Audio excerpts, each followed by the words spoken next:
할렐루야. 오늘 함께 볼 말씀 디모데후서 4장 9절부터 13절까지의 말씀입니다. 신약성경 디모데후서 4장 9절부터 13절까지입니다. 짧은 구절이니 다 함께 읽도록 하시겠습니다. 그대는 속히 나에게로 오십시오. 데마는 이 세상을 사랑해서 나를 버리고 데살로니가로 가고, 그레스게는 갈라디아로 가고, 디도는 달마디아로 가고, 누가만 나와 함께 있습니다. 그대가 올 때 마가를 데리고 오십시오. 그 사람은 나의 일에 요긴한 사람입니다. 나는 두기고를 에베소로 보냈습니다. 그대가 올 때 내가 드로아에 있는 가보의 집에 두고 온 외투를 가져오고, 또 책들은 특히 양피지에 쓴 것들을 가져오십시오. 아멘. 오늘 4차 선교여행 팀 바울이라는 제목으로 함께 말씀 나누도록 하겠습니다. 예전에는 성경을 통독하려고 하면은 보통 신약, 구약 둘 중에 하나를 정해가지고 마태복음이나 창세기부터 앞에서부터 찬찬히 읽어 나갔습니다.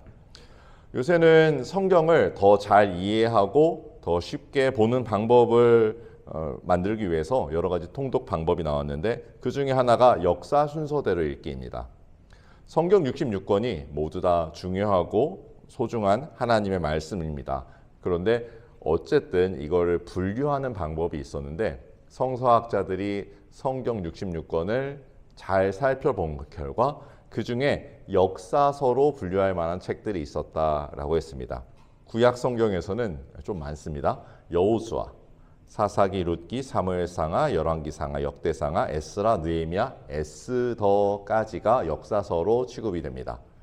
앞에 있는 모세오경은 아예 따로 취급이고, 그 이후에 있는 책들은 거의 대부분 선지서와 예언서들이죠. 신약 성경에서는 역사서가 좀 더 쉽습니다. 하나밖에 없어요. 뭘까요? 바로 사도행전입니다. 앞에는 마태, 마가, 누가, 요한복음은 복음이죠. 예수님에 대한 이야기를 묶어놓은 겁니다. 그리고 로마서 이하는 편지글들과 그리고 한 권의 예언서로 이루어져 있습니다. 아무튼 오늘 보려고 하는 내용은 신약 성경이니까 사도행전을 통해 보았을 때 신약 성경에 기록된 역사는 부활하신 예수님의 승천에서부터 시작해서 사도 바울의 로마 가택연금, 2년 동안 지속된 로마 가택연금 장면으로 막을 내립니다. 그리고 오늘은 그 이후의 이야기를 해보려고 합니다. 자, 사도 바울의 로마 가택연금 기간이 2년이었습니다.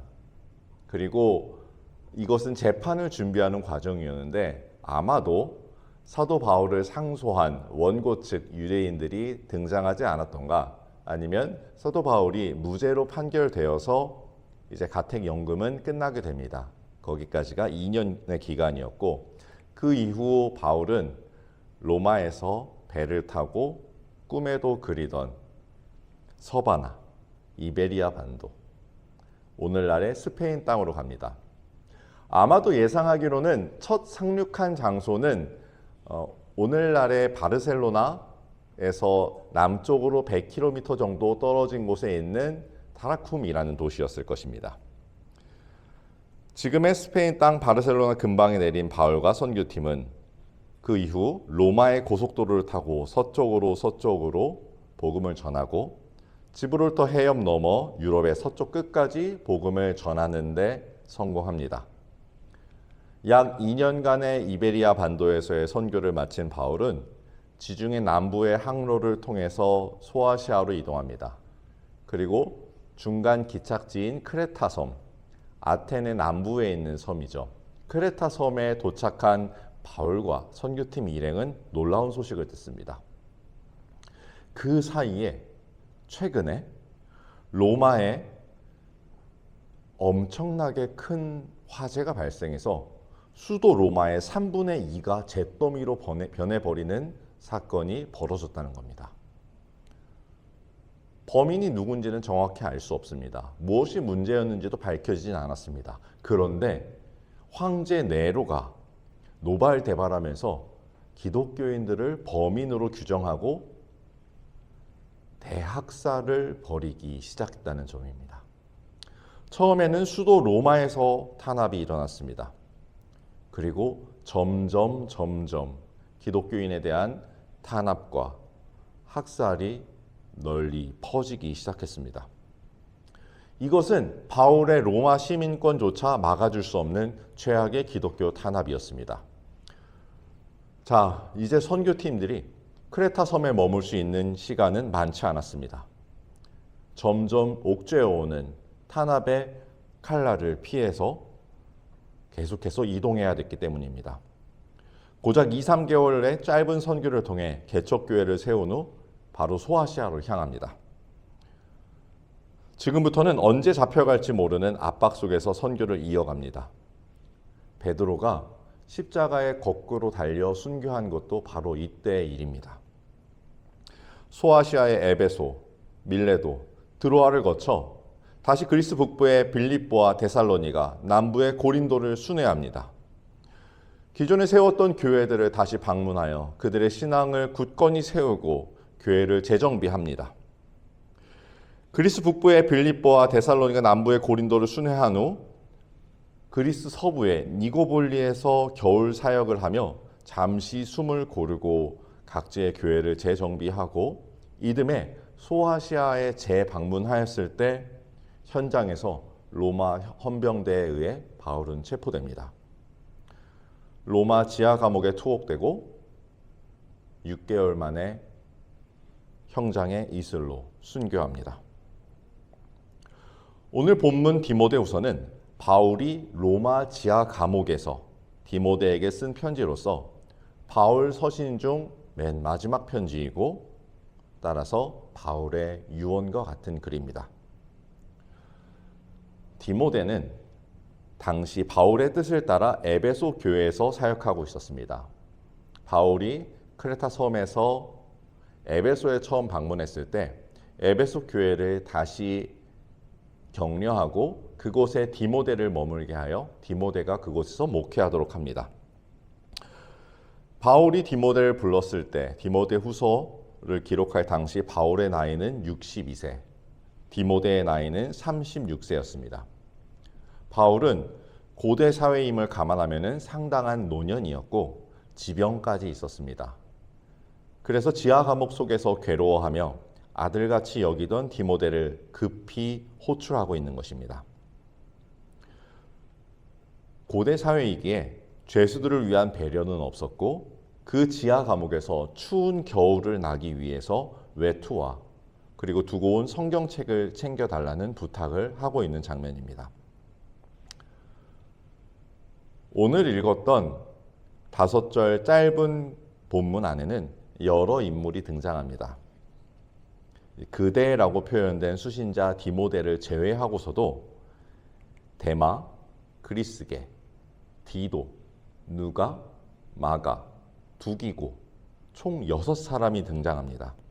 그리고 사실 가보도 사람 이름입니다. 그런데 여기서 가보는 사람을 지칭하기 위함이 아니라 가보의 집을 말하는 거니까 가보는 제외하도록 하겠습니다. 자, 이 6사람을 좀 살펴보려고 하는데 그래도 우리에게 좀 익숙한 인물들부터 순서대로 살펴보도록 하겠습니다. 가장 누가 익숙하신가요? 저는 누가가 가장 익숙하더라고요. 누가복음의 누가, 사도행전의 누가입니다. 먼저 바울이 체포당하고 투옥되는 순간까지 함께했던 누가를 살펴보겠습니다. 시시각각 닥쳐오는 기독교 박해의 칼날에 맞서 기독교를 변호하고 기독교의 본질을 명확히 하고자 누가복음과 사도행전을 저술한 것으로 보입니다. 누가는 바울과 동년배였습니다. 학자들에 의하면 바울보다 1살 정도 어리던가 비슷한 나이였을 것이다 라고 보고 있습니다.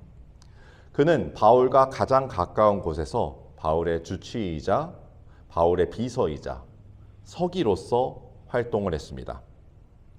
누가는 바울의 순교 후에 약 20년을 더 살며 로마 각지를 돌아다니고 특히 그리스 지방에서 복음을 전하고 바울의 서신들을 수집하여 체계적으로 정리해서 남긴 인물이기도 합니다. 그 다음 익숙한 사람 저는 마가를 선택했습니다. 어릴 때 예수님을 만나기도 했고 성경에 여러 차례 등장하는 인물입니다. 사도행전에서는 1차 선교 여행 때 선교 여행의 팀원이었지만 중도 하차하여 바나바와 바울을 갈라놓는 결정적인 계기를 제공하기도 했던 청년이었죠. 사실 청년이라기에는 30대여서 나이가 조금 애매한데 요새 기준으로는 청년이 맞습니다. 이 마가가 어느새 50살의 중년 사역자가 되었습니다.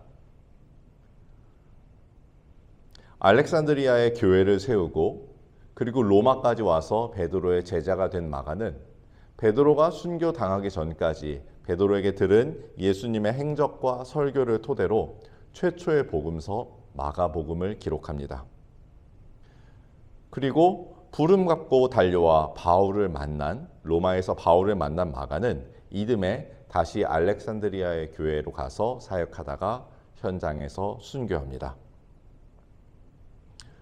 그 다음 인물은 두기고입니다. 사실 여기서부터는 기록이 많이 없습니다. 두기고에 대한 자료는 거의 남아있지 않은데 다만 몇 가지 자료를 살펴봤을 때 오늘 본문에서도 에베소 교회로 두기고를 보내는데요. 당시에 디모데가 에베소 교회의 목사님이었습니다. 그래서 디모데를 부르기 위해서 대타 목회자로 두기고를 보냈다라고 알 수 있습니다. 그리고 디도를 크레타에서 부를 때에도 두기고를 보냅니다. 여러 차례 대타로 파송되는 것을 보았을 때 전임 사역자의 빈 자리를 안정적으로 운영하는 목회 운영 능력과 사역이 탁월했기 때문에 그럴 것이다 라고 추측됩니다. 그 다음 사람은 데마입니다. 오늘 본문에서 가장 길게 서술된 이 사람은 이 세상을 사랑했다라는 말을 남기고 있는데 잘했다는 건 아니지만 한편으로는 이 당시 상황을 다시 한번 생각해 보면서 이 말을 이해해야 할 것 같습니다. 우리 조금 전에 얘기했던 것과 마찬가지로 같이 크레타 섬에 도착했을 때 로마의 대화재와 함께 그리스도인들에 대한 큰 박해가 시작됐다고 합니다. 그래서 로마 시내의 그리스도인은 물론이고 로마 제국 전역의 그리스도인들을 색출하여 로마 시민권을 가졌을 때에는 재판을 통해서 사형을 시키고 로마 시민권조차 없는 사람은 현장에서 즉결로 처형하는 일, 심지어 짐승들의 밥으로 주던가 아니면 사람을 산채로 기둥에 묶어가지고 밤새도록 태워버리는 일이 흔했다고 합니다. 이 당시 급격히 퍼지고 있던 광적인 기독교 박해, 바울이 로마 지하 감옥에 투옥된 이 시기에는 점점 더 박해가 심해지고 있던 시기였습니다. 그렇기 때문에 데마는 순교에 대한 두려움과 거부감으로 인해서 고향인 데살로니가로 돌아가 정체를 숨기고 살았다는 설이 유력합니다. 그렇다면 같은 구절에 갈라디아로 간 그리스계는 어떤 사람이었을까요? 자료를 참고하면 그리스계가 간 갈라디아는 우리가 아는 소아시아의 갈라디아가 아니었을 것으로 보입니다. 이게 헬라어로는 갈라디아고 라틴어로는 갈리아입니다. 두 개가 같은 말인데 당시에 갈리아라는 지명이 한 군데 더 있었습니다. 원래 갈리아는 현재의 프랑스가 갈리아였습니다. 갈리아는 영어의 켈트를 말합니다. 켈트인이 살던 땅. 그곳이 현재 프랑스 자리의 갈리아고 소아시아의 갈라디아는 그 켈트인들이 아시아까지 넘어와서 마을을 이루고 사는구나. 그러면 이곳을 켈트인들의 땅, 갈라디아라고 부르겠다라고 해서 갈라디아가 된 것이었습니다. 그레스계가 간 곳은 유럽의 갈리아, 지금의 프랑스 땅이었습니다. 갈리아는 오래전에 로마의 땅이 되었고 로마화, 문명화가 많이 진행되었지만 로마보다 북쪽에 있던 곳입니다. 사도 바울도 상당히 늦게 진출한 자리였죠. 그래서 이곳은 아직 충분히 기독교 복음이 스며들지 못한 상태였습니다. 거의 불모지나 다름없었던 곳이었어요. 이미 문명화되어 있고 많은 인프라가 있었지만 아직 복음이 스며들지 못한 곳에 그레스게는 넓은 갈리아 땅에 복음을 심기 위해 바울이 파송한 선교사였습니다. 자, 이제 한 사람 남았습니다. 디도요. 디도, 오늘 우리가 새롭게 발견하고 싶은 인물입니다. 여기까지 오는 길이 너무 지루하지 않으셨으면 좋겠네요. 디도는 오늘 살펴본 6명 중 유일하게 바울의 편지를 받은 사람입니다. 디도를 향한 바울의 편지 서문을 같이 읽어볼까요? 나는 같은 믿음을 따라 진실한 아들이 된 디도에게 이 편지를 씁니다. 하나님 아버지와 우리 구주 예수 그리스도께서 내려주시는 은혜와 평화가 그대에게 있기를 빕니다. 아멘. 바울이 서신에서 아들이라고 칭하는 사람은 딱 3명 있습니다. 디모데, 디도, 오네시모. 그런데 이 중에서 오네시모는 감옥에서 만나 복음을 전하고 그가 변화되게까지 하였다라는 뜻에서 갇힌 상태에서 낳은 아들, 그러니까 좀 의미가 다르고 목회적인 후계자를 지칭하는 의미로 부른 것은 디모데와 디도뿐입니다. 디모데는 2차 선교 여행 당시 루스드라에서 합류한 청년이었습니다. 이때 디모데는 아직 많이 젊었죠. 디도는 바울이 순교할 시기의 나이를 보니까 52세, 바울과 딱 10살 차이 나는 사람입니다. 크레타 태생의 그리스 귀족 가문 출신이고 안디옥에서 바울에게 복음을 듣고 기독교인이 된 이방인입니다. 1차 선교 여행부터 동행하고 예루살렘 공의회에 이방인 대표로 참석하기도 했던 디도. 이 사람은 선교팀에서도 바울이 가장 신뢰하던 핵심 멤버이자 바울의 수제자였습니다.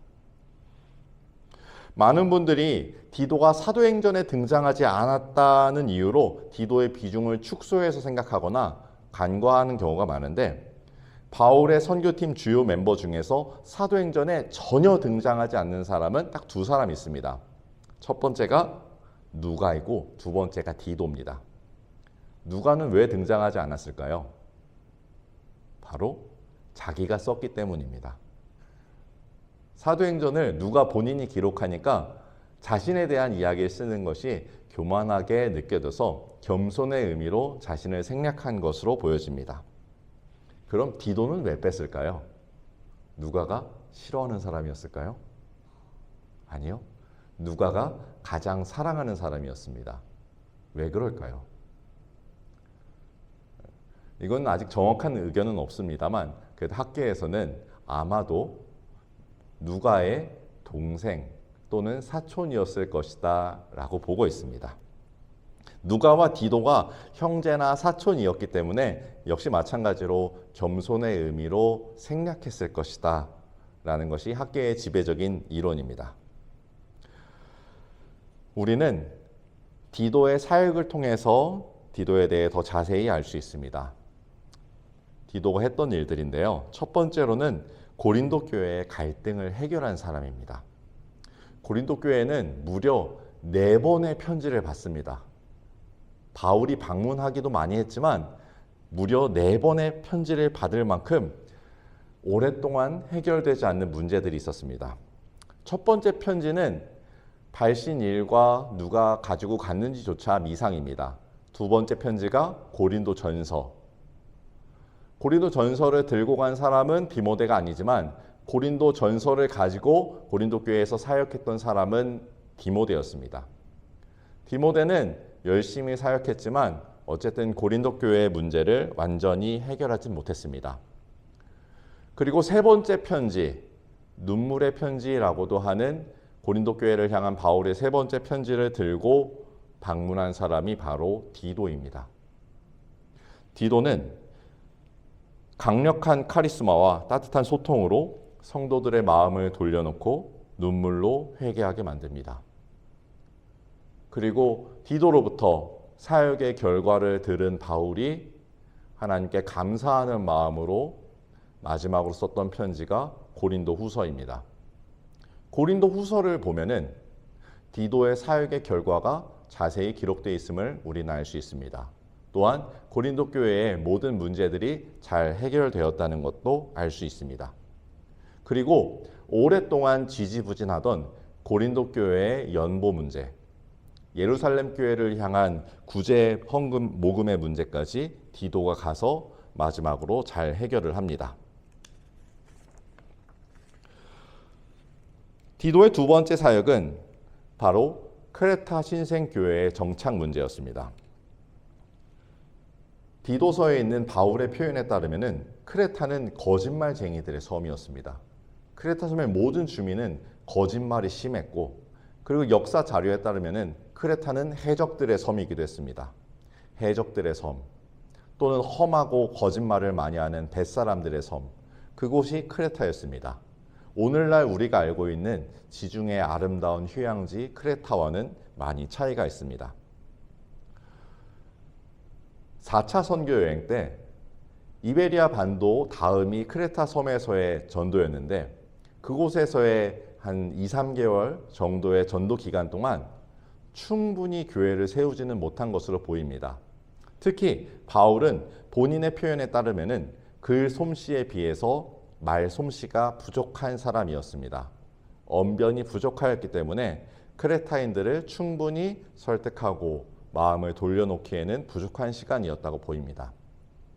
그래서 바울은 자기보다 더 말을 잘하고 카리스마 있었던 디도에게 크레타의 감독으로 남아 목회할 것을 부탁합니다.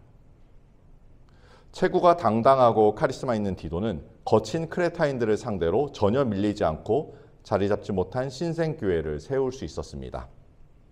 디도서 말미 바울의 호출을 받은 디도가 두기고와 아까 나왔던 그 두기고와 교대하고 서둘러 그리스에 있는 니고볼리로 합류하는 장면이 나오는데요. 이때 디도의 크레타 사역이 갓 1년 정도 됐을 때입니다. 그러니까 바울은 이 정도면은 디도라면은 크레타에 거친 사람들을 상대로 어느 정도 신생교회를 기반을 닦아놨을 거다라고 생각했다는 점입니다. 바울이 디도를 얼마나 믿었는지 알 수 있는 장면입니다. 디도의 그 다음 사역은 해적들의 도시에서 교회를 개척하는 장면입니다. 니고볼리에서 바울과 함께 겨울을 보낸 이후 디도는 달마디아로 파송됩니다. 달마디아는 발칸반도의 서부, 오늘날 크로아티아 남부 해변에 해당합니다. 아드리아해로 이탈리아를 마주보고 있는 아주 아름다운 휴양지인데, 저 당시에 이 달마디아는 아드리아해 해변에 위치한 해변 도시들 이어서 지중해 해적들의 끝판왕 도시였습니다. 그리고 사람들이 얼마나 억세고 험한지 로마에 반항하면서 무려 150년 동안이나 전쟁을 한 끝에 굴복한 사람들이었고, 이때에는 로마에 점령된 지 채 50년이 되지 않아서 아직도 그들의 흉폭함이 그대로 남아있는 때였습니다. 이들이 얼마나 강하고 억센지 이후에도 로마를 지키는 가장 강한 용병대가 이 땅에서 나왔고, 아주 무서운 강도들과 산적들의 본거지이기도 했습니다. 자, 크레타에서 해적섬을 상대로 목회를 한 디도에게 이제 해적들의 끝판왕 도시로 가서 그곳을 전도하고 교회를 세우라는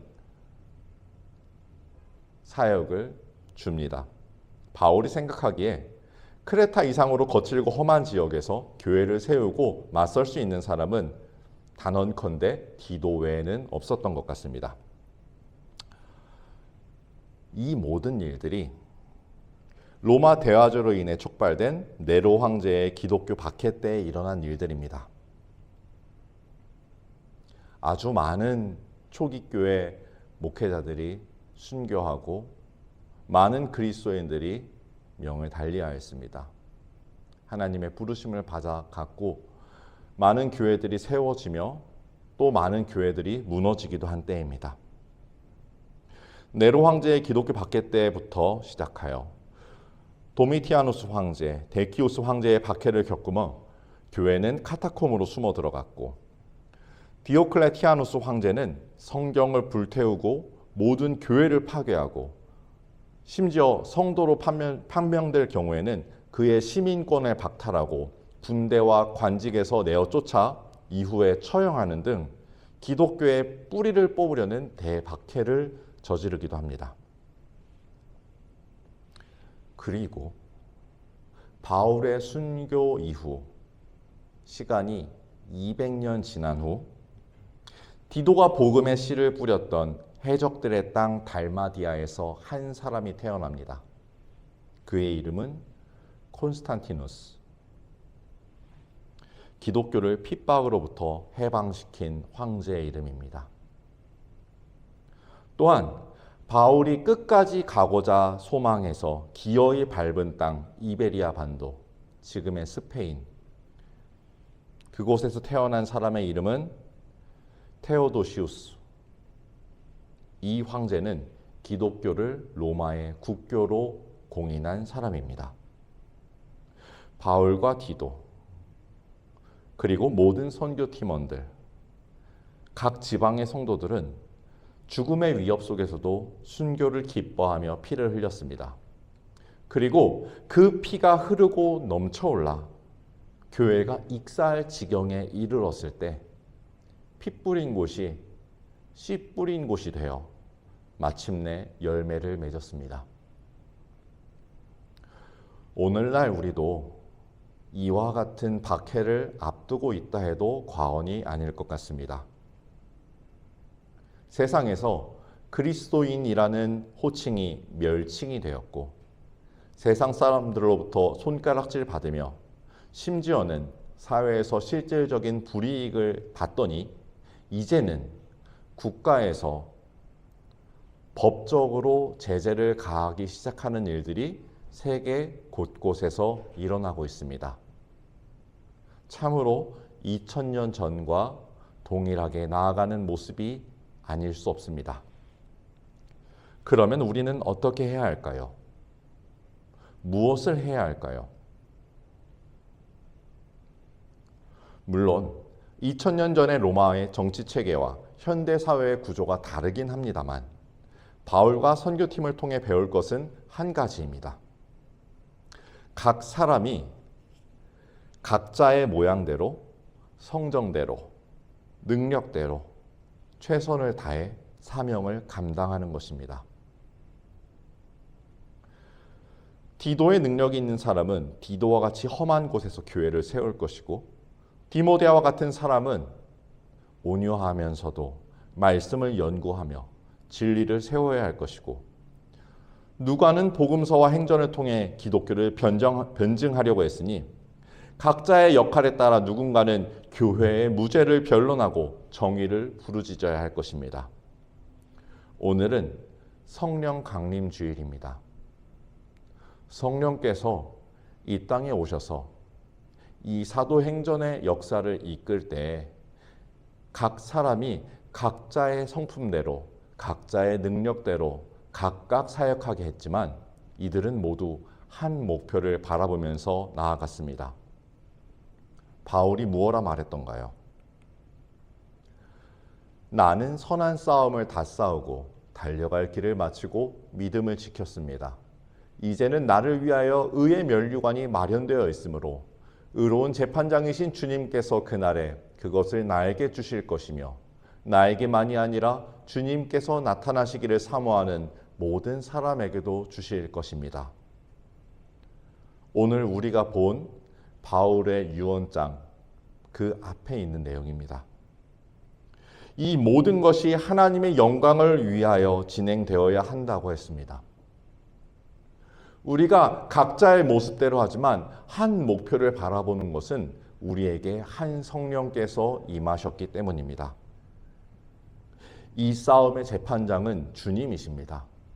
우리가 소견에 옳은 대로, 우리가 하고 싶은 대로, 우리 뜻에 정의로운 대로 진행하는 것이 아니라 오직 재판장이신 주님께서 판결할 권리가 있으시고 기준을 가지고 계시기 때문에 이 팀 바울은 모두가 한 방향을 바라보며 승리를 갈망했습니다.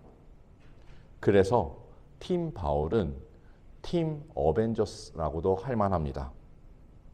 정의를 세상에 세우기 위하여서 불의와 싸웠던 이들. 주님 안에 있는 정의를 세상에 세우는 것, 그것이 우리의 마지막 사명입니다. 하나님 감사합니다. 오늘 우리가 이 사명 감당하기 위하여 주님 앞에 나옵니다. 주님, 우리를 주님 안에 온전한 사명자로 세워주시옵소서.